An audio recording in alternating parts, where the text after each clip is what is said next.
So with this particular country's mindset, are those institutions still needed? Do you feel like we've gone far enough where, you know, everybody can expect to get equal education in both spaces?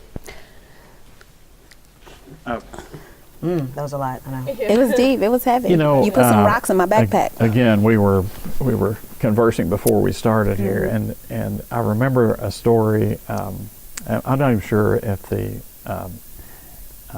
Black Miss America pageant still exists, but in the time when I was having this conversation, the conversation of the day was, why do you need a Black Miss America pageant when we've got you can compete in the Miss America pageant? And the most beautiful answer I saw was, forever and a day you would not let us compete in the Miss America pageant, so we have created the Black Miss America pageant.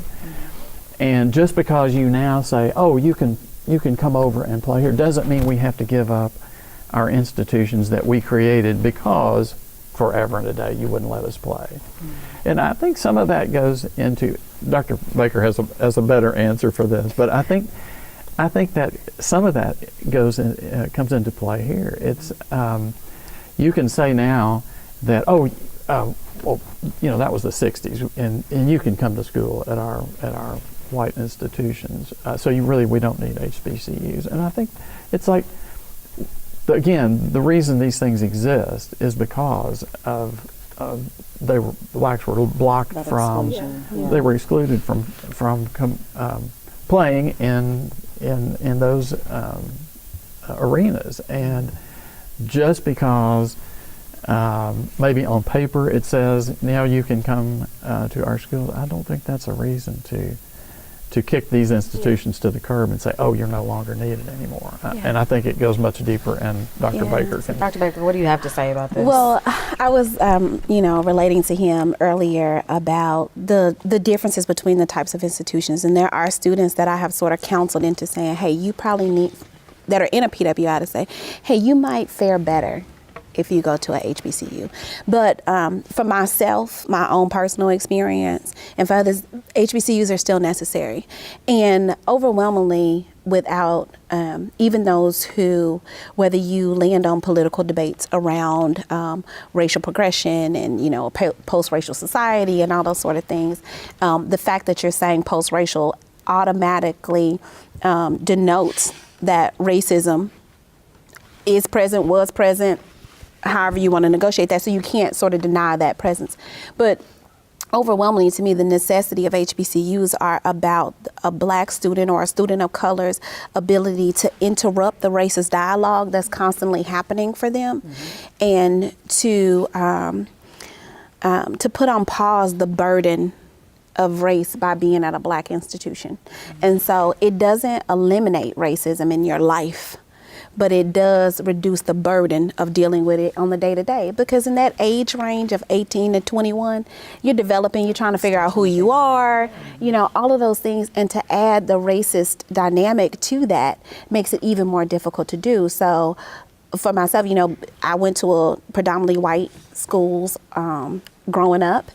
And so being here was very much an opportunity to just be, without the burden of also being black, without being sort of pigeonholed into this certain perception of what it means to be black. And you get some rest for that while you figure out who you are. Because from 18 to 21, you're trying to figure out, you know, do I still believe in God? Like my mama told me, Jesus is your best friend, and now I'm in school and I'm not sure. You know, like you're dealing with all these other dynamics, your sexual orientation, you know, just sort of who you want to be, who you're purposed to be, who you're created to be. But when you're also dealing with racism, it's much more difficult to determine who you are if you also are trying to figure out, not only is Jesus still your best friend, but am I good enough based on the color of my skin because this particular professor or this person said X, Y, and Z to me at this PWI, and I don't know how to interrupt that and figure out if this is really who I am. And so it interrupts that for you to say that puts that racist dialogue on hold. I'm going to have to deal with it at some point, but it puts it on hold for a couple of years so that then I can now move forward and have a stronger identity, self-identity, walking away from college that would have been harder to negotiate. And that's what I see for a lot of students at PWIs. They get lost in the milieu of that, and they really struggle to figure out who they are because they've got these racist perceptions coming at them. And then they also are trying to just figure out sort of that underlying what everybody does in that age range. I told you she had a good answer. She did. So I'm going to ask you this, because you've gone to school in both spaces, you worked in both spaces. Do you feel like the HBCU experience prepares you for going out into the real world? Absolutely. So one of the things that I was, Mr. Tate and I were talking about earlier too, is this idea of academic rigor. And some people, their perception of HBCUs is that they're less academically rigorous. And whether you want to argue academic rigor or not is one thing, and I'm gonna set that aside for a moment. But what going to a HBCU does teach you is tenacity and the ability to learn. If you learn how to learn, you can learn anything. So you may not come out as the best expert in your particular degree area from an HBCU based on academic rigor, but what you have learned is how to learn. And that is so valuable because then you can learn whatever else, and tenacity to do whatever it is that you are then setting forth to do, right? Versus I can have all the academic knowledge, but if I can't figure out how to do more than just that set of things, I am of less value in whatever space that I then go into versus someone who knows how to learn and who has tenacity to reach for and get. The HBCU environment, I think, definitely teaches perseverance. And I also want to say, being a Hispanic at an HBCU, you know, I had to pick between HBCU or a PWI. But when I came to HBCU, I saw people of color having goals, wanting to be somebody in life. And that made me feel good because I was like, I'm a person of color. I can see that these people can do it, I can do it.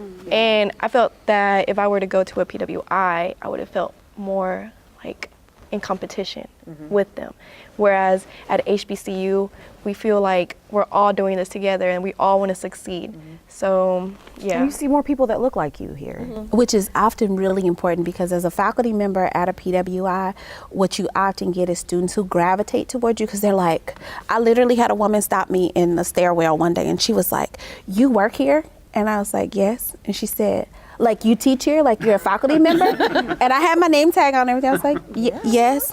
And she was like, "Oh, I need your information. Like, can I come to your office? Can I come talk to you?" Was not in my major area, right? Was not my student based on major whatever, but it was just that I was another person of color. She was a black woman. Just an outlier. Right. And she's like, "I need to connect with you." And I don't know what that feels like. Like, because here, like you gravitate, you kind of gravitate to who you gravitate to. And of course, there's a lot of grooming though that goes on, I think, here in a personal thing, especially UAPB, with motivating you to be your best self and building good professional relationships and those skills.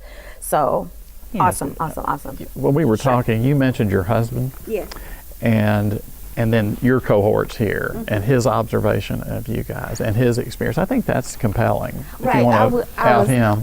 I was telling him my husband went to University of Arkansas in Fayetteville too.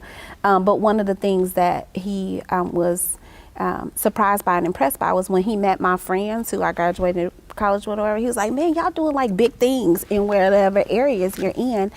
And that was really surprising to him, like, oh yeah, and it sort of changed his dialogue around HBCUs. They're like, oh, people who I know who graduated from HBCUs now, they're like, those are people who are doing stuff because everybody that he meets that I know, that I graduated school with, they doing what they do in big ways. So, we were talking about some social media things that you had seen. Yeah. Go ahead and So what I saw was a tweet that said a 4.0 at a PWI is equivalent to a 4.0 at a HBCU.